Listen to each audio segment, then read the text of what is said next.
Salut tout le monde, très urgent. Aujourd'hui, samedi 1er novembre 2025. Une intervention militaire américaine est en train d'être discutée au Congrès américain pour permettre aux forces armées américaines d'intervenir au Nigeria et au Sahel, plus particulièrement au Mali. Je vais vous expliquer les faits. Voilà ce qui s'est passé. Je vous parle aujourd'hui samedi 1er novembre 2025. Je vous ai dit, cette affaire-là, prions Dieu. Et le président américain, voilà ce qui s'est passé. Le président américain Donald Trump alerte une menace. Voilà. C'est Fox News qui a partagé ça à un moment donné là. Je vais essayer de donner. Voilà. US President Donald Trump warns of mass slaughter of Christians in Nigeria. Says the US is ready, willing and able to save Christians around the world. Hi. Le président américain a dit que beaucoup de chrétiens ont été assassinés au Nigeria. Voilà. Beaucoup de chrétiens. Il dit qu'il ne va jamais croiser les bras. C'est ce qu'il a dit. Il a parlé au Congrès que les États-Unis doivent se préparer à faire quelque chose.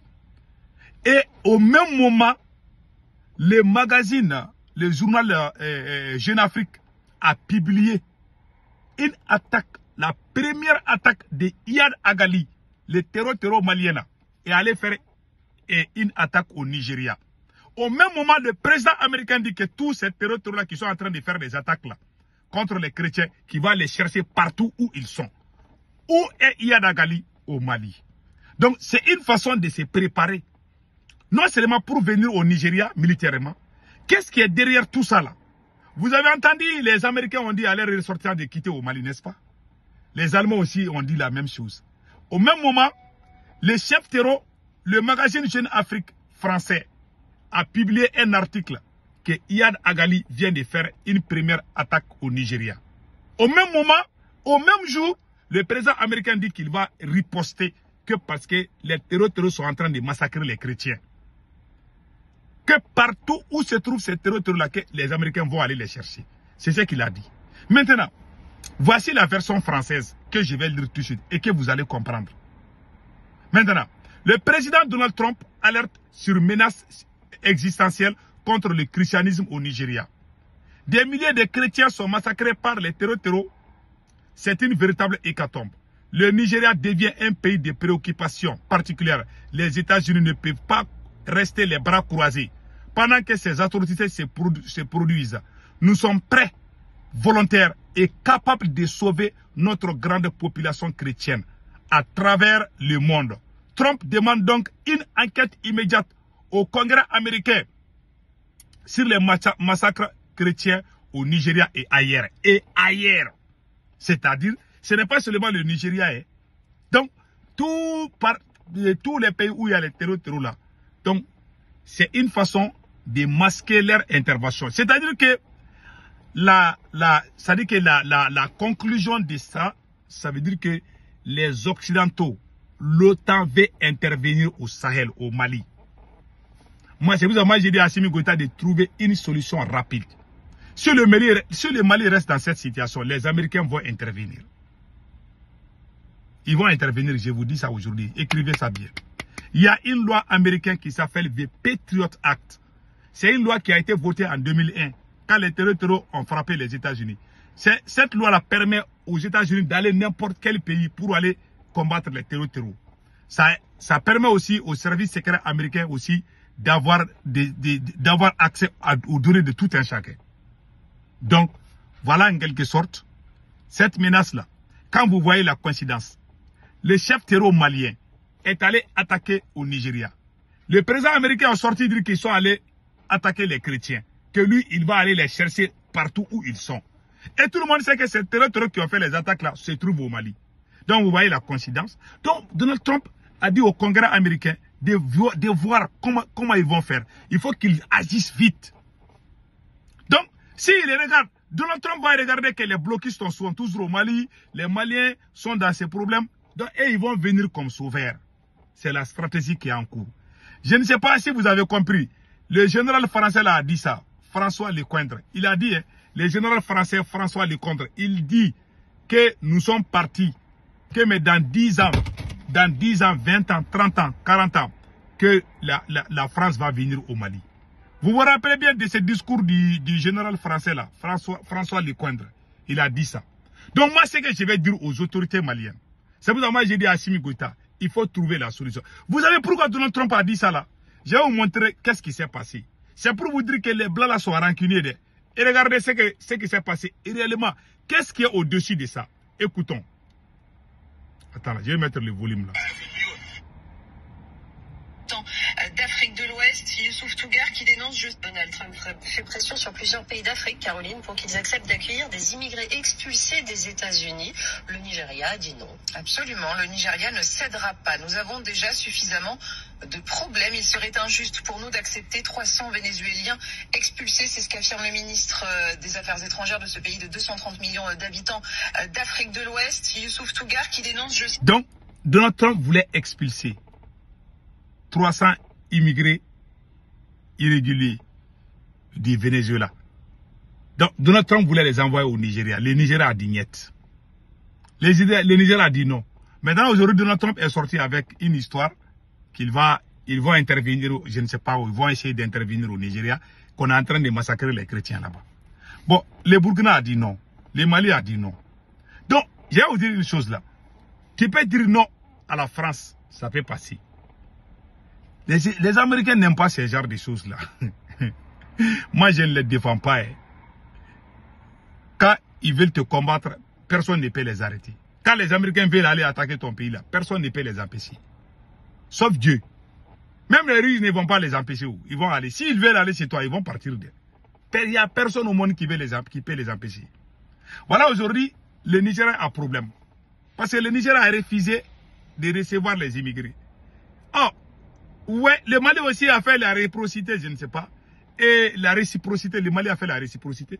Le Burkina aussi a refusé. Donc, quand vous faites ce genre de trucs, il faut préparer mentalement vos peuples.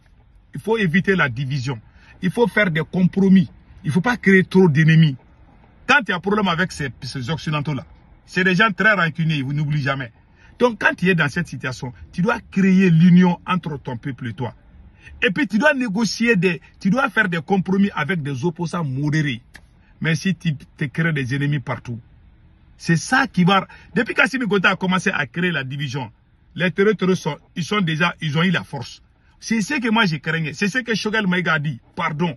Vos querelles inutiles là, vos querelles politiciennes là, il faut arrêter ça là. Parce que ce pays là, on ne veut pas que ce pays là tombe. Voilà, aujourd'hui, tout est gâté. Si Assimi Goïta ne fait pas quelque chose vite, les Français, les Américains, ils vont s'unir tout de suite. Ils vont parler avec les Russes. Les Russes vont leur donner leur accord. La Russie ne va jamais les empêcher. Je vous dis, la Syrie est 1000 fois plus puissante que le Mali. Ils ont cédé. Les Russes ont cédé pour les Américains là-bas. Les Américains sont là-bas. Les Russes sont là-bas. Ils ont laissé les Américains venir.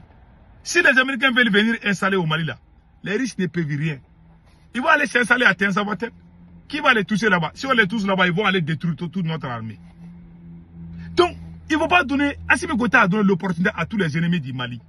Et bien, il y a un député sénégalais en train d'appeler la CEDEAO. Le député là s'appelle... Il y a un député sénégalais, hein, je pense que j'ai sa photo là, ici. Là. Il y a un député sénégalais qui est en train d'appeler la CEDEAO et l'Union africaine d'agir vite pour sauver le Mali. Que le Mali est en train de disparaître. C'est un député sénégalais. Je pense je dois avoir... voilà. Il s'appelle Thierno Alassane Sall. Thierno Alassane Sall. Voilà. Thierno Alassane Sall. Voilà, je pense qu'il s'appelle Thierno Alassane Sall. C'est ce député-là qui a fait des bruits là. Il dit que il faut que la CEDEAO intervienne rapidement au Mali. Donc moi, ce que j'ai dit, il faut trouver la solution. Sinon, ces blancs-là vont intervenir au Mali. Si jamais les blocus continuent, je vous donne juste quelques mois là. Les blancs là, ils vont s'unir. Les Américains, les Français, ils vont dire, hey, Assimi Goïta ne peut plus. Ça veut dire qu'Assimi est incapable. Si tu es incapable, les blancs, ils vont venir. Hein. C'est comme ça, la France est venue en 2013. Vous vous rappelez bien. Les terroristes ont pris le Nord pendant 6 mois. la France est intervenue. Même si la France n'intervenait pas, un autre pays allait intervenir. Un autre pays de l'OTAN allait intervenir. Voilà les problèmes. Donc, quand les terroristes sont dans cette position, il y a deux choses. Soit ils vont aider les terroristes à prendre le pouvoir, ou eux-mêmes ils vont venir faciliter le travail des terroristes.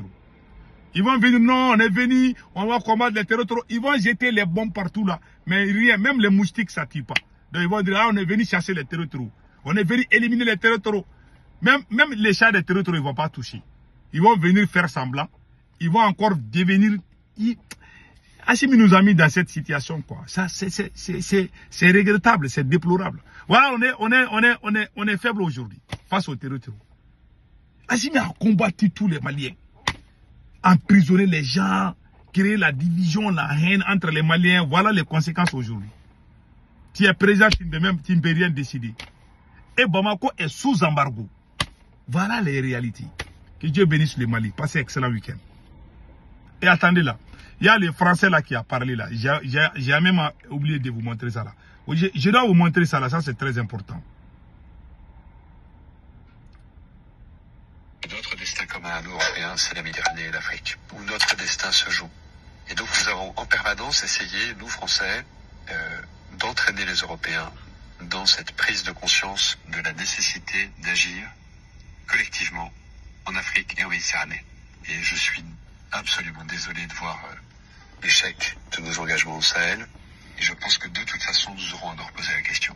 Parce que nous ne pouvons pas imaginer avoir à nos portes un continent entier qui est en train de s'enfoncer dans la destruction des appareils de gouvernement et des États, s'enfonce dans une forme de chaos, de guerre civile dans beaucoup de pays et de plus en plus de pays, dans des difficultés qui sont liées aux évolutions climatiques, qui sont encore plus dramatiques sur des populations vulnérables comme les populations africaines. En plus, un continent qui va connaître une explosion démographique comme aucun continent n'en a jamais connu. Et donc imaginez que ça se passe là, dans les 10-20 ans qui viennent, et que ça n'aura pas de conséquences sur l'Europe, parce que nous vivons dans une sorte de bulle protégée par je ne sais quoi d'ailleurs. C'est tout simplement inconscient. Et donc je pense que cet intérêt commun-là devrait un jour faire que l'Europe se décidera à agir comme une entité politique qui ira défendre elle-même ses intérêts, y compris par le moyen de l'engagement de ses armées. Y compris les moyens des engagements de ses armées. Ça veut dire qu'ils sont prêts à intervenir. Et les Blancs peuvent s'asseoir et puis faire un calcul de 10 ans à venir, 20 ans. Les Noirs n'ont pas cette tête-là. Nous, on est là aujourd'hui, on ne voit qu'aujourd'hui et hier. On ne voit pas demain. C'est ça notre problème. Que Dieu protège le Mali. Si on ne fait pas quelque chose au Mali, là, les mêmes personnes vont intervenir. Même sans demander l'autorisation de Assimi Goïta. Je vous dis ça aujourd'hui. Que Dieu protège le Mali.